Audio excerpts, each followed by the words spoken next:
Hi everybody, welcome back to Epic's YouTube channel. Today we'll be finishing our chapter book, Unicorn Princesses Flash's Dash. We will be reading chapters 6, 7, and 8, the final chapters of the book. Chapter 6. Cressida climbed onto Boris. He bounced down the mountain, crashing into other boulders who yawned and mumbled. You should have gone to the boulder smolder, Boris. You have way too much energy today. At the bottom of the mountain, Cressida slid off Boris to find Flash at the base of the racecourse, giving a team of foxes instructions about where to hang flags and place large troughs of water. Is the finish line up? Flash asked. Well, said Cressida, we have a bit of a complication. She told Flash about how thick and deep the cake batter got farther up the racecourse and about saving Felicity and Felix. Flash's mouth bent into a worried frown. Oh no, she said. The Thunder Dash is supposed to start in less than an hour. How can we possibly clear the course that quickly? I'm worried we'll have to cancel the race. To Cressida's surprise, tears welled up in Flash's eyes. Cressida put her arms around the unicorn's silver neck and squeezed. It's true that we might have to cancel the race, Cressida said. But before we do, let's see if we could think of a way to quickly clear the course. Just then, a voice called out from across the meadow. What's wrong? Did you pull a muscle running? Cressida and Flash turned to see Sunbeam galloping toward them with Bloom behind her. On Bloom's back rolled Ernest, wearing his blue winged sneakers. Cressida was glad to see that Sunbeam and Bloom now looked much more energetic. Look, said Flash, pointing her horn toward the path. There's strawberry cake batter all over the race course. If we can't think of a way to clean it up, we'll have to cancel the Thunder Dash. Ernest's bottom jaw dropped. His eyes widened. He slapped both his scaly palms against his forehead. Oh dear, oh no, he called out. I was thinking there would be just a puddle, or maybe two. Flash looked forlornly at the cake batter. Is there any way to undo the spell? She asked. Well, no, said Ernest. I already looked it up. I'm so sorry, Flash. Cressida's heart sank. While she didn't feel as disappointed as Flash, she had begun awfully excited to be the first human girl to run in the dash. There has to be a way to clean up this cake batter, she said, sucking in her bottom lip exactly the way she did when she was solving a math homework problem. I doubt it, said Sunbeam. Cressida turned and saw that Sunbeam did not look even a little disappointed about canceling the Thunder Dash. In fact, Sunbeam's eyes glared with excitement. I can't think of a way to clean it up either, Bloom added, shrugging. She, too, seemed perfectly happy to skip the race. What if we asked all the foxes and rabbits to eat the cake batter? Cressida suggested. That's a good idea, but I think there's just way too much of it, Flash said. Plus, if they eat cake batter now, they'll feel too sick to run. Cressida nodded. Oh well, said Sunbeam. I guess we'll just have to cancel the race. Sorry, Flash. Sunbeam looked like she might start doing a celebratory dance. Why don't you come join me in my domain, the Glitter Canyon, instead? We can sunbathe in the purple sand. There's even a new patch of violets we can roll around in. Cressida wasn't in the mood to sunbathe or roll around in the violets. She felt like running and racing. Sunbeam, Cressida said, slowly, as she stared at the pink batter. I know your magic power is to control the sun, but you can also make heat come from your horn, right? Sure, said Sunbeam, and she pointed her horn toward the sky. Yellow, sparkling light streamed out, and immediately Cressida felt a gust of hot air. And Bloom, Cressida said, you can make objects grow and shrink, right? Yep, said Bloom, as she pointed her horn toward a copper-colored pine cone on the ground. A beam of emerald light shot from her horn, and the pine cone shrank to the size of a sesame seed. But I don't know what good that does us now, Bloom said. Let's go sunbathe. Wait, exclaimed Cressida, jumping up and down. I have an idea that will get all the strawberry cake batter off the race course just in time for the Thunder Dash. Flash's eyes widened and sparkled. What can I do to help? She asked. Well, said Cressida, smiling encouragingly at Sunbeam and Bloom, we'll most likely need to get help from Sunbeam, Bloom, and the boulders. Sunbeam's face fell. I think we should just go sunbathe, she said. I don't really feel like using my magic right now. I'm still tired from my training run. Bloom nodded in agreement. Sunbeam, Cressida said gently, can we talk for a minute over there? Cressida pointed to a patch of blue wildflowers under a gnarled copper and green pine tree. Sure, Sunbeam said. Cressida and Sunbeam walked over to the wildflowers. Sunbeam, Cressida said, it seems like you don't really want to run in the Thunder Dash. I'm just really sick of losing, and, she said, letting out a heavy sigh. Yesterday, while I was on a training run, the boulders said I look funny when I trot. I used to like running in the dash. It was fun to run with my sisters, even though I always came in last, but now, after hearing the boulders say that, I don't ever want to run again. I can completely understand that, said Cressida. My older brother used to tease me about how I kicked the soccer ball. I wanted to quit the team, but my parents wouldn't let me. I kept playing, and now soccer is one of my favorite sports. I'm not the best player, but I really enjoy it. Sunbeam looked thoughtful. I guess you have a point, she finally said. If the boulders hadn't said that, I'd still like running in the dash. I know I shouldn't let them keep me from having a good time, but every time I think about it, I just want the race to be canceled forever. Well, Cressida said, I think the Thunder Dash really means a lot to Flash. So, how about if we go talk to the boulders who teased you? If you feel better afterward, will you help remove the cake batter from the course so Flash doesn't have to cancel the race? Talk to the boulders? Sunbeam said, looking nervous. I'll come with you, and we can even ask Flash to come, too. Sunbeam took a long, deep breath, as though she were summoning all her courage. Okay, I'll try talking to the boulders, and if they apologize and promise not to tease me again, I'll help clear the race course. But I don't want Flash to come. I want to prove to myself that I can do this without my big sister's help. Plus, I don't think I can stand to hear her tell me about the importance of practicing even one more time. Cressida nodded.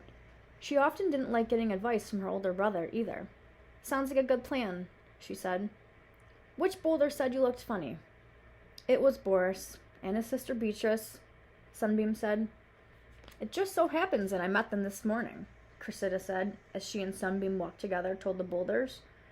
They found Boris and Beatrice playing with a set of marbles next to a thick patch of ferns. Boris and Beatrice, said Cressida. Sunbeam and I are wondering if we might talk to you for a moment. The two boulders looked up. Beatrice looked sleepy with droopy gold eyelids, but Boris seemed wide awake. Sure, bellowed Boris.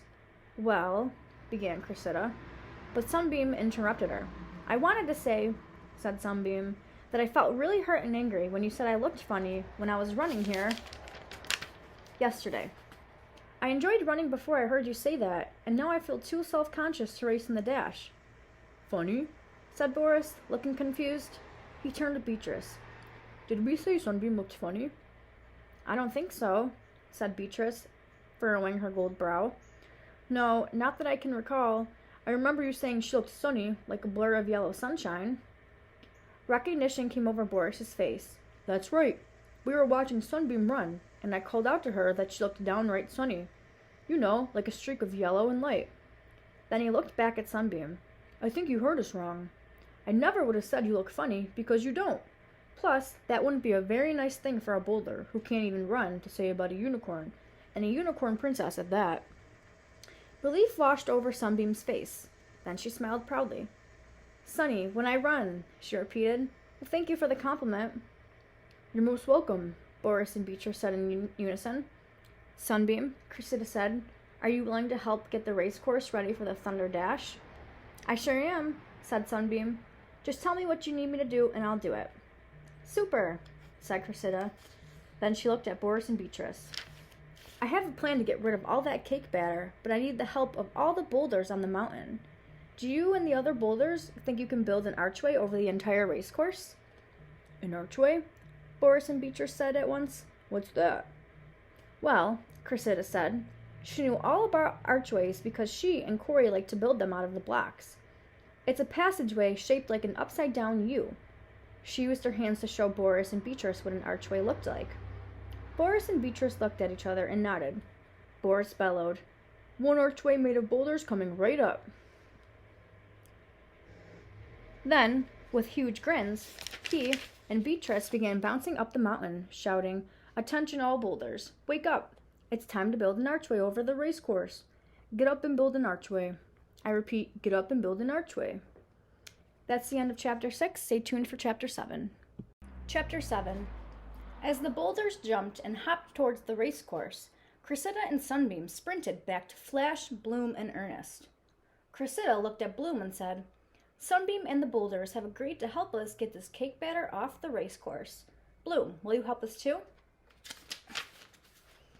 Bloom looked at Sunbeam and narrowed her eyes. "Are you sure?"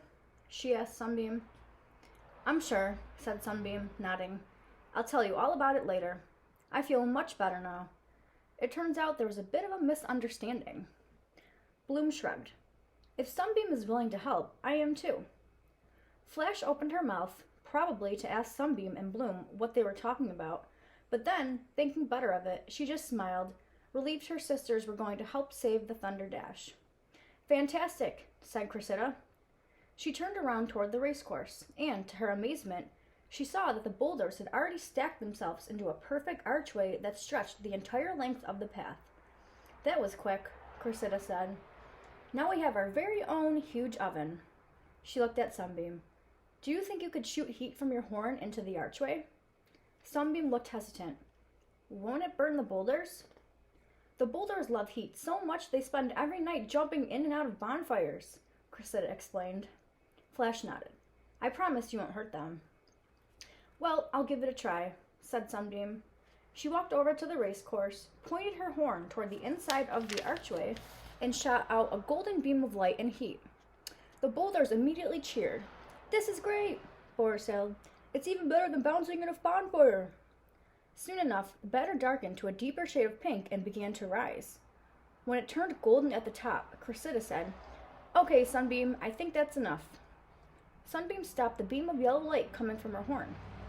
"I've never baked a cake before," she said, smiling. Next, Cressida called out, "Thank you, boulders, for your help. That was an amazing archway. Now you can go back to your spots on the mountain." Immediately, Boris and Beatrice began to bounce and shout, "Everyone up! Time to go home! Up, up, up!" The boulders unstacked themselves, exclaiming, "That was more fun than a boulder smolder, and we should do that again." Now, instead of a coating of thick, sticky strawberry cake batter on the race course, there was a huge pink cake. It was the longest, thickest cake Cressida had ever seen. "Are we going to run on that?" Flash asked, sounding a little nervous. "I guess we can call the race the Cake Dash, but that name isn't very catchy." "Nope," said Cressida. "Bloom, do you think you could shrink this cake so it's small enough to move off the race course, but big enough for all of us to eat after the race?" "Sure thing," said Bloom, and she pointed her shiny green horn right at the huge pink cake. She shot out a glittery green beam of light, and almost instantly the cake began to shrink until it was the size of a large bed. "Could you please help me move this beautiful strawberry cake off the race course?" Cressida asked Ernest. The wizard lizard rushed over, and the two of them picked up the cake and gently set it down next to the starting line. "How about if I whip up some frosting?" said Ernest excitedly. "I think I remember the spell. It's—" But before he could finish, Flash, Bloom, and Sunbeam all shouted, "No, no more spells." Then they all laughed, even Ernest. Flash leaped onto the race course, which was paved in glittering crushed diamonds and occasional pink cake crumb. "Oh, Cressida," Flash called out, "thank you. You saved the Thunder Dash." That's the end of Chapter 7. We're going to pick back up with Chapter 8 in just a moment. How do you think the race will go now that the course is cleared off? Think about it. Chapter 8, the final chapter of this story. As all the creatures in the Rainbow Realm lined up to run in the Thunder Dash, Cressida thought that she had never seen such a colorful crowd. Up in front were the Princess Unicorns, Flash, Sunbeam, Bloom, Moon, Breeze, Prism, and Firefly, stretching their legs and striking their hooves against the ground.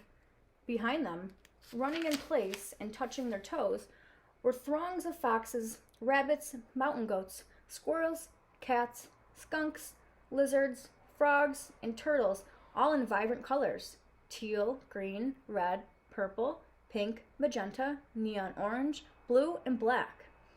At the back were strangely colored spiders, ants, bees, slugs, snails, butterflies, and grasshoppers. Cressida even spotted several fairies beating their filmy wings and a small herd of miniature dragons puffing fire as they stretched their legs.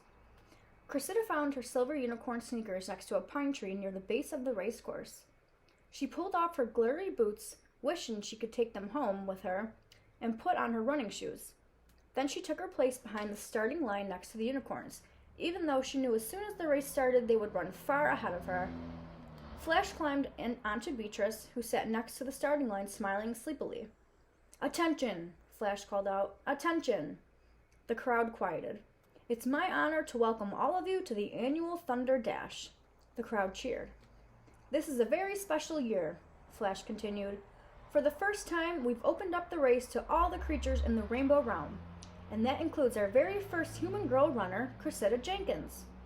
The crowd clapped and cheered even more loudly, and Cressida's heart fluttered in her chest. Flash winked at Cressida before she yelled, "When Beatrice bellows, the race will begin." The crowd quieted. Flash climbed off the boulder and took her place behind the starting line. "Go!" Beatrice bellowed so loudly Cressida jumped in surprise. Immediately, the princess unicorns bolted forward, their metallic hooves a blur against the crushed diamond path. Flash pulled into the lead. Behind her were Prism, Breeze, Moon, and Firefly, and behind them were Bloom and Sunbeam.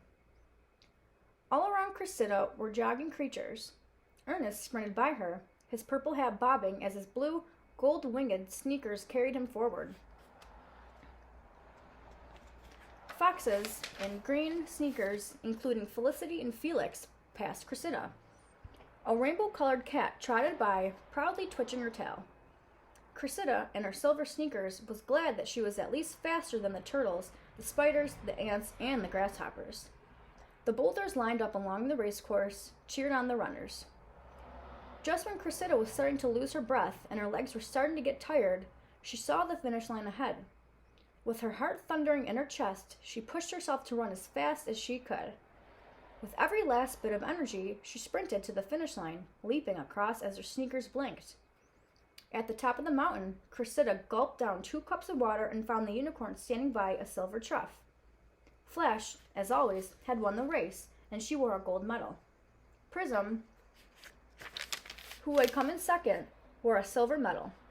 Breeze, wearing a bronze medal, had finished third. "Congratulations," Cressida said, looking at Flash, Prism, and Breeze. Then she looked at Sunbeam. "Guess what?" Sunbeam said to Cressida. "I ran the fastest I've ever run before. I had my best time yet. I think it was because I could hear Boris and Beatrice cheering me on. They told me I looked sunny." "Wow, that's great," Cressida said. "I'm very proud of my little sister," Flash said. "This really is my favorite day of the year. Thank you, Cressida, for being the very first human girl to run in the Thunder Dash. It's been our honor to have you." "It's been my honor to run," said Cressida, grabbing another cup of water. She didn't think she had ever run so fast or so hard in her life. "I know you'll need to go home soon," Flash said, and Cressida nodded. She had to admit she was tired and ready to see her parents and Corey. "But before you go, please have a piece of cake." Boris bounced it all the way up to the finish line so he could enjoy it. Ernest, still wearing his blue winged shoes, jogged over to Cressida. He held 2 forks and 2 plates of strawberry cake, each piled high with the brightest yellow frosting Cressida had ever seen. "I couldn't help myself. A cake needs frosting," Ernest said, blushing. "Thank you," said Cressida, and she began to cut off a small bite of cake with her fork. Ernest shoveled a huge mound of pink cake and yellow frosting into his scaly mouth, and then his face fell. "Oh dear, you better not eat that." "Why not?" Cressida asked, putting down her fork. Ernest smiled cheaply. "Well, I meant to make cranberry-flavored frosting, but it seems I made cannery-flavored frosting by accident. I feel like I have a mouthful of feathers." "Don't worry. There were no real canneries involved." Cressida began to giggle. "Oh, Ernest," she said. "Don't worry about it." Just then, Cressida's stomach rumbled. But what she really wanted to eat, instead of cake, was a peanut butter and banana sandwich, some carrot sticks with hummus, blueberry yogurt, and maybe, if she was still hungry after all that, an apple. Flash caught Cressida's eyes and walked over. "You look like you might be ready to go back to the human world," she said. "Well," Cressida said, "it's true. I'd like to eat some human food, and I miss my parents and Corey." Flash nodded. "It was a pleasure to have you as our guest in the Rainbow Realm. Thank you so much for saving the Thunder Dash."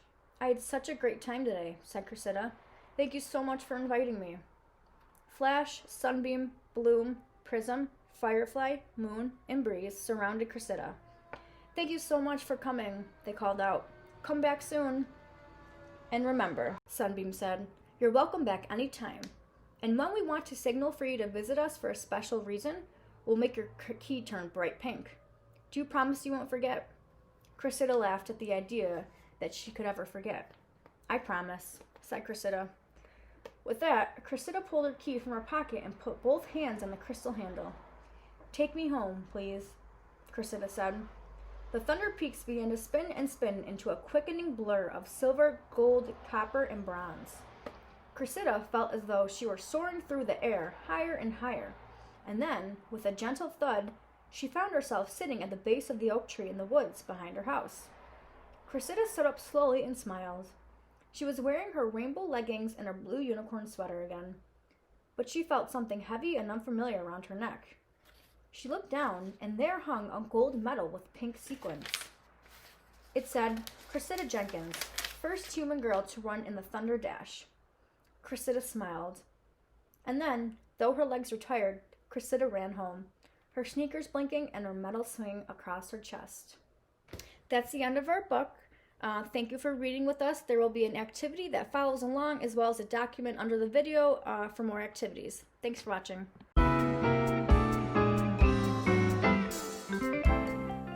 Hi everybody, welcome back to Epic. Today we are going to be making a unicorn because of our story, Unicorn Princesses Slash's Dash, that we just read.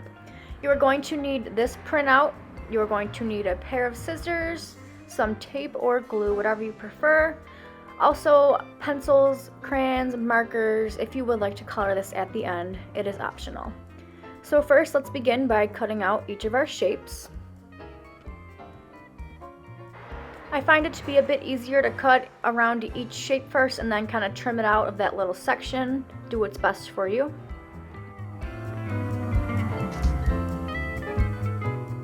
At the top of the document, next to the title "Build a Unicorn" on the left-hand side, there's a little diagram of a unicorn that you could use to follow along and help you build your unicorn. So I'm taking the head, laying it out, and then here's the body. I'm going to attach those and tape them.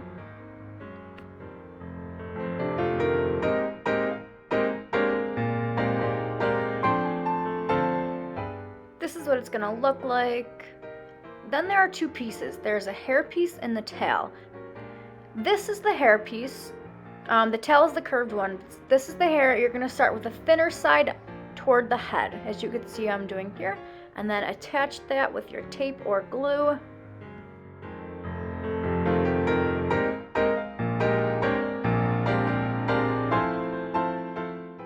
So here we have the hair attached. Now we are going to take the tail, which is the curved piece, and then attach that to the bottom end of the unicorn.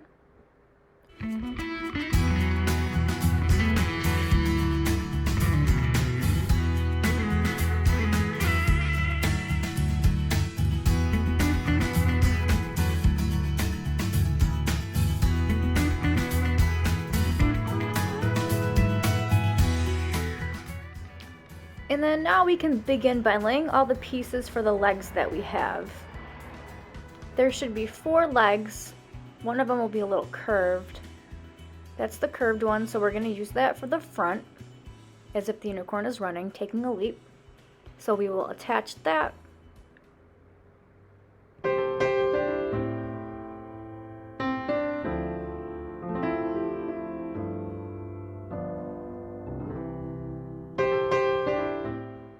Now we can begin by attaching the rest of the legs. You can place them wherever you feel is best and looks right.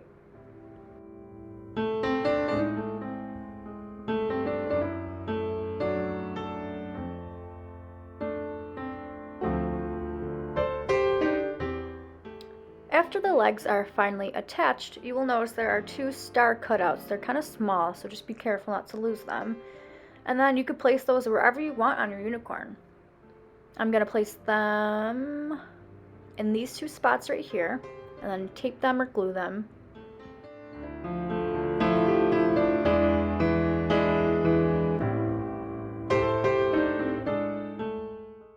And then here's what my unicorn looks like.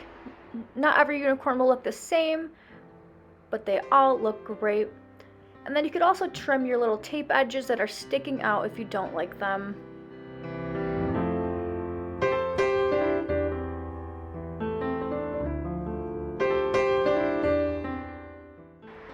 Once you finish trimming, you will finally have your unicorn. Thanks for watching this video. I hope you had a lot of fun with it. Feel free to decorate however you want, and then check back for more fun activities on Epic's YouTube channel. Thanks!